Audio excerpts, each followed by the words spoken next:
Isang dahilan din sa pagbaba ng tingin sa Senado ng mga tao ay precisely yung Senate leadership. Nakita naman natin upon the assumption of Senate President Cayetano, talaga namang ang dami nang nangyari at yung mga nangyaring ito ay hindi nakatulong para ma-restore yung tiwala ng taong bayan sa Senado. Kaya kung mananatili siya sa posisyon, mananatiling ganito yung tingin ng ating mga kababayan sa Senado. Tapos mahalaga yung pagpapalit. I know that this sends a strong signal in terms of stability na isang democratic institution, pero hindi po pwedeng in the name of just having stability ay titiisin natin na ganito yung klase ng leadership ng Senate. Para siyang pigsa.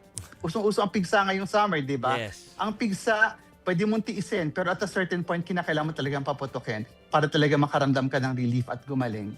So tanggalin ang nana. Yeah.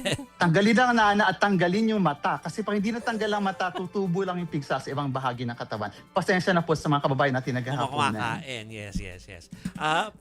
Meron pa ba kayong tanong tungkol kay Senator Robin Hood at kay Senator Bato?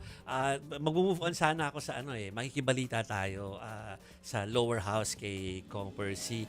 Dahil alam namin kahapon may Alam mo, Job, Yes. pasensya na, sisingit lang ako. Oh. Kasi dati na sana yung mga taong tawagin yung House of Representatives as the lower house. Pero sa ganitong lagay Oh. ng mga bagay-bagay, mukhang hindi kami ang lower house.